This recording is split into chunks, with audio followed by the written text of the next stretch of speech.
Bienvenidos amigos y amigas, se agradece de antemano que formen parte de este podcast. Nosotros somos estudiantes de la clase de Historia de Honduras en la Universidad Católica de Honduras. Nuestro podcast quiere dar a entender, como siempre, un poco de la historia de nuestro país, intentando incentivarlos para que puedan comprender los diferentes cambios que ha sufrido nuestra nación y cómo esta ha influido también para diferentes regiones, con una temática particular, entretenida e informativa para ustedes.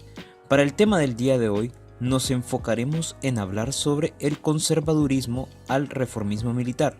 Para ello, tenemos a mi compañero Eduardo que nos va a hablar de este tema. Hey, muchas gracias Luis, muchas gracias por invitarme a su programa y por venir a compartirles de este tema tan interesante que es el conservadurismo al reformismo militar.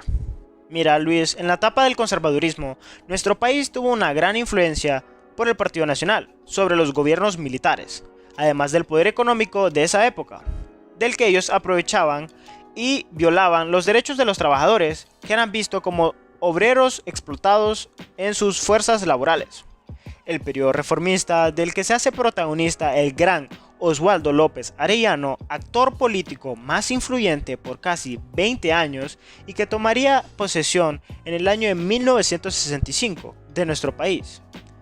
Mira, Oswaldo atendió los intereses que bajo el gobierno de Villeda había sido desplazado en la toma de decisiones como los del CCIT. Para corregir el déficit en la balanza de los pagos se estableció un impuesto del 30% a importaciones que provenían del mercado común. Además, se aplicarían impuestos entre el 20 y 10% a varios bienes de consumo. El CCIT y la CCIC reaccionaron solicitando medidas alternativas al gobierno, pues las anteriores aumentarían el costo de la vida de los hondureños y los insumos para la producción. La guerra contra El Salvador de ese año operaría el realineamiento necesario para reconsiderarla.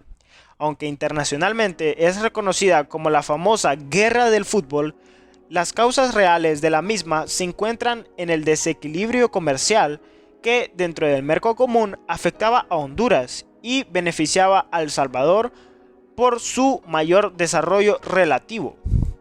Los terratenientes y la cúpula conservadora del Partido Nacional surgió también la fundación de empresas estatales como Banasupro y Conadi, con el propósito de impulsar empresas industriales que favorecían a los ciudadanos.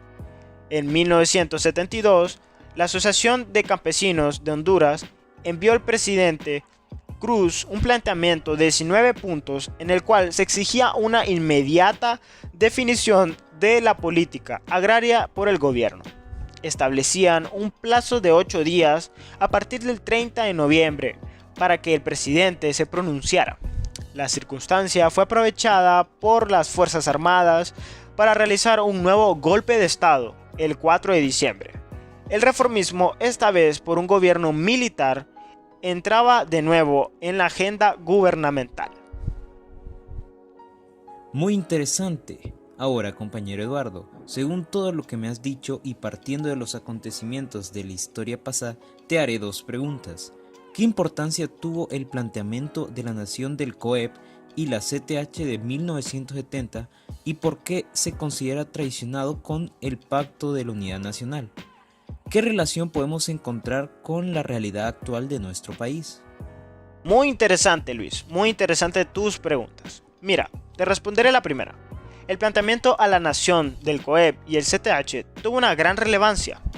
Esta llamaba a elecciones libres a la integración de un gabinete con profesionales, capaces y que demandaban una lista de diputados del Congreso Nacional.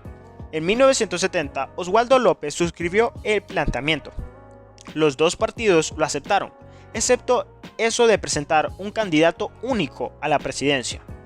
Lo más relevante del plan era que incluía la búsqueda de una disputa fronteriza con El Salvador. ¿Y por qué se considera traicionado con el Pacto de la Unidad Nacional? Bueno, esta se siente traicionada al hacer con el poder público un simple reparto de puestos a través del llamado Pacto de Unidad Nacional.